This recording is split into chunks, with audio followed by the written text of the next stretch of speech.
여러분 안녕하십니까? 광주 MBC 뉴스데스크입니다. 5.18 유공자 단체 가운데 회원 수가 가장 많은 구속부상자회 회장이 조직폭력배 출신이라는 언론 보도가 지역사회를 술렁이게 했습니다. 당사자는 누군가 허위 사실을 퍼뜨렸다고 반박했습니다. 공법단체 설립을 앞두고 회원들 간의 주도권 경쟁이 진흙탕 싸움으로 번지는 게 아니냐는 우려가 나오고 있습니다. 보도에 송정근 기자입니다. 지난 2019년 12월 제7기 회장으로 선출된 5.18 구속부상자회 문흥식 회장. 문 회장이 젊은 시절 폭력 조직인 신양 오비파의 행동대장이었다는 한 매체의 보도가 나오면서 지역사회가 술렁거렸습니다. 기자회견을 자처한 문 회장은 범죄단체 조직 혐의로 기소된 적이 있지만 최종심에서 무죄 확정 판결을 받았다며 강력 반발했습니다. 범죄단체 조직이라는 그 조직으로 정식 기소가 됐어요. 제가 이제 무죄를 받았고 대법에서 파기돼가지고 다시 이제 무죄를 받았죠. 무죄 확정 판결을 받고 그 후에도 지속적으로 이렇게 저를. 문 회장은 누군가 자신을 음해하기 위해 허위 사실을 퍼뜨렸다고 주장했습니다. 과거 이력을 둘러싼 폭로전은 출범을 앞두고 있는 공법단체의 주도권 다툼에서 비롯된 것으로 추정됩니다. 올해 초 공포된 5.18 유공자 예우 및 단체 설립에 관한 법률은 사단법인이던 5.18 세계단체를 공법단체로 바꾸는 내용이 담겨 있습니다. 또 공법단체에는 국가나 지자체가 보조금을 지원할 수 있도록 했고 자체적인 수익 사업도 가능하게 했습니다. 대신 유족회, 부상자회, 구속부상자회로 나뉘어 있던 단체를 유족회, 부상자회, 그리고 공로자회로 바꾸도록 했습니다. 지금은 공법단체 설립을 위해 준비위원회를 설치하는 과정인데 여기에서 일부 단체 간 지분 싸움이 이번 갈등으로 비화한 것으로 전해졌습니다. 공법단체 설립이라는 5월 단체의 오랜 수건이 해소됐지만 출범도 하기 전부터 주도권 싸움을 하는 듯한 모습이 지역민들의 눈살을 찌푸리게 하고 있습니다. MBC 뉴스 송정근입니다. 광주의 마지막 근대 산업유산인 전남방직과 일신방직 부지가 지난해 부동산 업체에 매각됐었죠. 소중한 유산이 사라지지 않을까 우려하는 분들 많으신데요. 시민사회단체가 부지 개발의 공공성을 확보할 수 있도록 공동 대응에 나섰습니다. 이계상 기자가 보도합니다. 광주의 원도시민 임동 일대에 전남방직과 일신방직 공장이 자리 잡고 있습니다. 세월의 흔적을 고스란히 간직한 화력발전소와 굴뚝이 예스러움을 더합니다. 일제 수탈의 아픔과 지역 산업화 역사를 증언하는 근대 문화유산이고 여성 노동자들의 땀과 눈물이 공장 부지 곳곳에 남아있는 애정의 현장입니다. 연립주택, 아파트, 숙소가 남아 있습니다. 그래서 그런 것들은 우리 광주 시민들의 역사 교육의 현장으로 활용을 해도 충분하겠다. 전남방직은 공장 가동을 중단한 지 벌써 3년이 지났고 일신방직의 경우는 평동산단으로 공장 이전 작업을 마무리 지었습니다. 도심 속 노른자 위로 평가되는 이 부지는 용도 변경을 통해서 공업용지에서 상업과 주거용지로 머지않아 탈바꿈될 것으로 전망됩니다. 이런 기대감 덕분에 부동산 개발업체가 7천억 원 가까운 규모로 부지 매입 계약을 맺었고 광주시는 태스크포스를 구성해서 근대 건축물 보존 방안을 마련하고 있습니다. 광주 지역 시민사회단체들은 부지 개발 과정에서 공공성이 확보될 수 있도록 대책위원회를 꾸려 공동 대응에 나섰습니다. 이 부지에 시민들이 참여하고 어떻게 같이 이 부지의 공공성을 높일 수 있는 건지 시민들과 함께 다양한 사업들을 점거해 나가려고 생각하고 있습니다. 전남방직과 일신방직 부지에 대한 조사 용역 결과가 이르면 다음 달 안에 나올 예정인 가운데 막무가내식 난개발에 맞서 소중한 근대 문화유산을 지켜낼 수 있을지 관심이 집중되고 있습니다. MBC 뉴스 이계상입니다. 도시의 문화와 경관을 난개발로부터 지키는 일이 도시계획위원회의 역할인데요. 광주도시계획위원회는 지난 2년 동안 상정된 안건을 한 차례도 부결하지 않았다는 보도 어제 해드렸습니다. 다른 자치단체의 도시계획위원회도 그럴까요? 김철원 기자가 취재했습니다. 전주시 도심 한가운데 위치한 동부시장. 이곳에 아파트 등을 세우려 하는 계획은 10년 넘게 성사되지 못하고 있습니다. 40m 이상 고층 건물을 짓지 못하도록 한 경관 조례와 맞지 않는 데다 전주시 도시계획위원회가 도심 난개발을 우려하며 사업 계획을 부결시키면서 개발에 제동을 걸었기 때문입니다.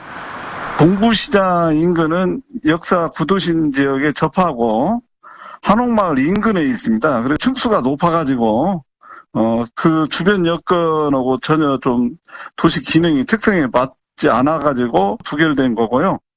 전주시 도시계획위원회는 지난해에도 덕진구 주상복합아파트 개발 계획을 부결시키는 등 사업자에게 일방적으로 끌려다니지 않는 모습을 보여주고 있습니다.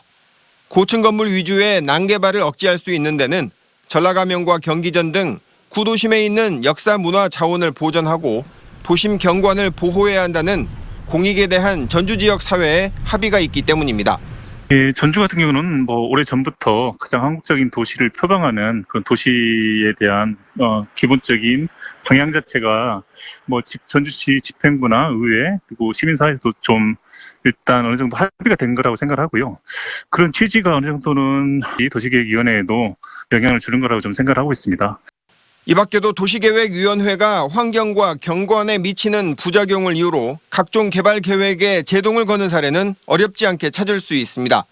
대전에서는 2019년 매봉산 민간공원 아파트 계획을 도시계획위원회가 부결시켰고 순천 건축심의위원회는 지난해 43층짜리 아파트 개발 계획을 부결시키기도 했습니다. 광주시의 어느 쪽에서도 봐도 무등산이 보였던 스카이라인이 붕괴된 건 오래됐거든요. 근데 최근에 더 그게 심화되려고 하는 조짐이 있어서 문제가 있는 거죠. 모든 것들이 지금 아파트로 다 집중되면서 모든 사업들이 그렇게 진행되고 있는 거에서 안타까움을 저버릴 수 없습니다. 광주도시계획위원회는 올해 여러 가지 중요한 결정을 앞두고 있습니다. 다음 달 초에는 고분양가 논란을 일으켰던 광주 민간공원 중앙공원 1지구 아파트의 수정안을 심의해야 하고 올해 안으로는 아파트 개발이 추진 중인 일신방직과 전남방직의 부지 용도 변경도 심의해야 합니다. 하지만 지난 2년 동안 한 차례도 부결시키지 않았던 광주 도시계획위원회가 이들 민감한 사안에 소신 있는 결정을 내릴 수 있을 것인지 현재로선 회의적인 시각이 많습니다. MBC 뉴스 김철원입니다.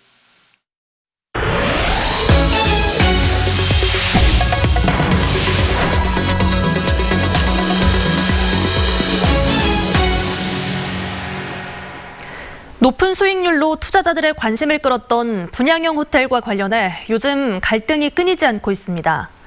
투자자들은 몇 달째 약속했던 수익금이 나오지 않는다며 회계 자료를 요청했고 운영사는 코로나19 때문이라며 어려움을 호소하고 있습니다. 강서영 기자가 보도합니다.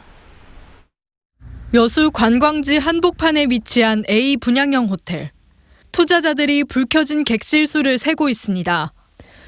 이 호텔 객실을 분양받은 300명의 투자자들은 10년간 객실 분양금의 6에서 7%를 임대료로 지급받기로 계약했습니다.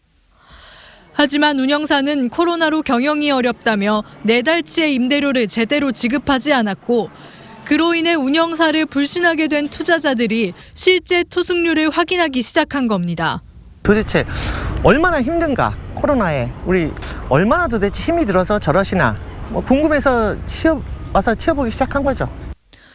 투자자들이 주장하는 피해 금액만 4개월간 총 13억여 원. 투자자들은 운영사가 어려움을 호소하면서도 지난해 180억 원 상당의 리조트 부지를 낙찰받았다는 사실을 언급하면서 실제로 경영이 어려운지 납득시켜달라며 수입과 지출 내역 등 회계 자료를 요청하고 있습니다.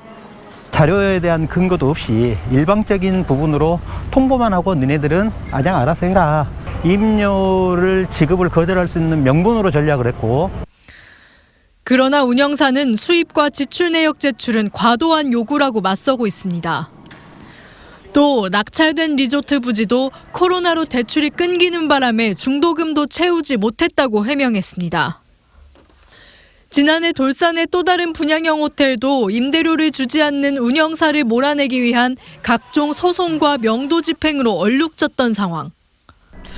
여수 곳곳의 분양형 호텔마다 갈등과 분쟁이 끊이질 않고 있습니다. MBC 뉴스 강서영입니다. 광주 전남에서는 오늘 현재까지 9명의 코로나19 확진자가 나왔습니다. 광주시는 영암 관음사 관련 자가격리자 1명과 이집트에서 입국한 1명, 중앙병원 관련 1명 등 3명이 확진됐다고 밝혔습니다. 전남에서는 경기도 시흥 확진자와 접촉한 순천 시민 3명과 기존 확진자의 접촉자인 영암군민 3명 등 6명이 확진 판정을 받았습니다. 기아 타이거즈 양현종 선수의 메이저리그 진출이 아직 판가름 나지 않았습니다. 기아 구단은 열흘만 더 시간을 달라는 양현종 선수의 제안을 받아들이고 친정팀에 남게 되면 에이스에 합당한 대우를 하겠다고 말했습니다. 이재원 기자의 보도입니다. 통산 147승에 7년 연속 10승을 달성하며 다시 FA를 획득한 양현종. 당초 20일을 메이저리그 진출 여부의 데드라인으로 정했습니다. 그리고 40인 로스터 계약을 목표로 메이저리그 팀들과 접촉을 해왔지만 아직까지 만족스러운 답을 듣지 못하고 있습니다. FA 전체 계약 상황 자체가 좀 너무 늦다 보니까 양현종 선수 입장에서는 결론이 자기가 뭐 능력이라든지 뭐가 안 돼서 안 됐다고 답을 들으면 속이 시원할 텐데. 고심 끝에 양현종은 미국 상황을 30일까지 지켜보겠다며 원 소속팀 기아의 시간 연장을 요청했고 구단은 흔쾌히 받아들였습니다. 단연 계약을 준비하며 에이스에 합당한 대우를 해주겠다는 뜻을 여러 차례 전달했지만 양현종의 열망이 크다는 것을 구단 역시 알고 있기 때문입니다. 하지만 양현종의 선택이 다시 기아를 향한다면 다음 달 1일 스프링 캠프가 시작되기 전에 계약을 마무리 지을 각오를 하고 있습니다. 양현종 선수의 입장을 충분히 이해하고 시간을 충분히 주기로 했고요. 30일 날 만나서 저희들 계획은 계약서에 사인을 받을 계획을 가지고 만약 친정팀으로 돌아올 경우 지난해 23억 원이었던 몸값이 어느 정도가 될지도 관심입니다. 양현종 선수가 이곳 챔피언스 필드 마운드에서 다시 볼을 던지는 모습을 볼 수 있을지 기다림의 시간은 계속되고 있습니다. MBC 뉴스 이재원입니다. 노사상생형 일자리 사업인 광주 글로벌모터스 생산직 사원 채용 경쟁률이 67대 1로 나타났습니다. 광주 글로벌모터스에 따르면 생산과 품질 관리 등 기술직 186명을 뽑는 신입사원 공개 채용 원서 접수를 마감한 결과 12,603명이 지원해 평균 68대 1의 치열한 경쟁률을 기록했습니다.